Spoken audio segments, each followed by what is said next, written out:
We've forgotten sometimes, I think, that we are part of nature. So what we do to the world around us, we are doing totally to ourselves. We can't go on, I think, equivocating on this and just expect us to test the world ultimately to destruction before you can prove that you have destroyed it. It is climate change. That's pointless to me. There is life after apparent death from the current conventional approach. We've got to come together as a world on this.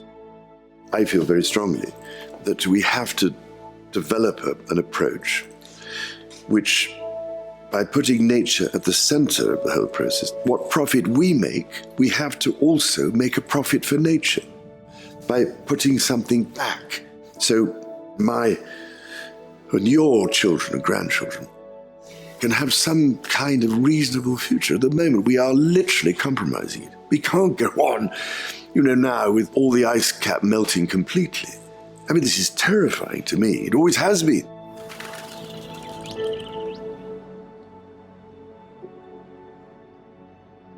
I mean, I know that all these industries have obviously had to focus on dealing with the immediate impacts of this horrendous pandemic.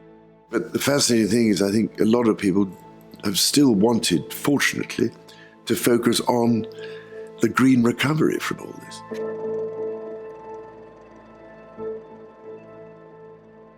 It was really from the 1960s onwards when suddenly all sorts of things were being abandoned left, right and centre.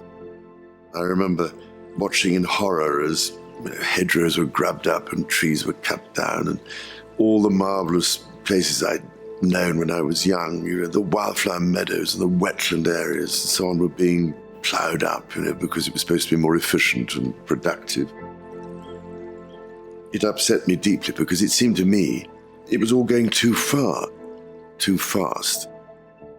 And if you go too far one way, inevitably there has to become a moment when you have to rebalance it. If science has taught us anything, it is that the environment is full of uncertainty. The race in which we are all engaged now is to restore harmony to the forces of nature. Do we want to go down in history as the people who did nothing?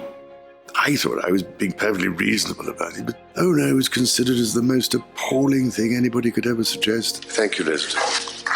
Just for suggesting, for instance, that you should mix affordable housing with private housing. Or how do you actually design a system of farming which is agroecological? In other words, it puts the biodiversity and natural part at the center of the whole operation.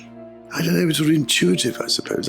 I just felt it deep down in myself that this was the only way at the end of the day. And I just felt it was otherwise going to fall apart.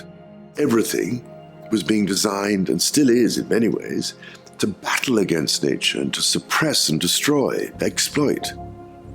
But it may have gone a little bit too far in terms of the exploitation we've imposed on the natural world,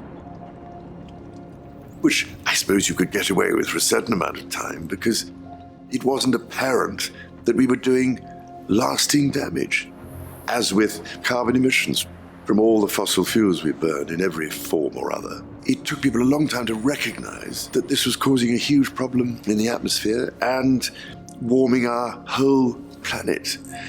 And still people deny it. Until recently, nobody would have paid the slightest attention.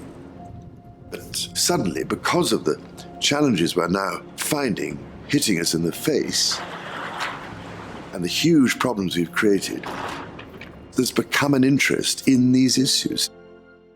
I spent a lot of effort over my lifetime trying to bring people around the table with the Sustainable Markets Initiative, bring them together, industry by industry, to focus on how can we more rapidly decarbonize each industry, make the transition necessary, and actually find a much better way of doing things. Everything in nature, it's a finite resource. There's only a certain amount within the planetary boundary that we operate in. And the trouble now is that through this whole approach partly to convenience, we've forgotten that we have to live within the planetary boundaries. We have to make a real integrated global effort.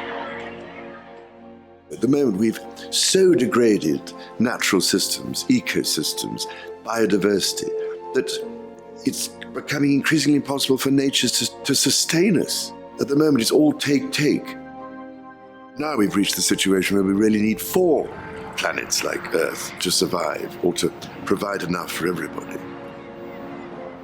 And there is a better world out there. We can operate our industries far better. There is real hope, but we've just got to get our act together. And we've got to remember that the natural world is what sustains us.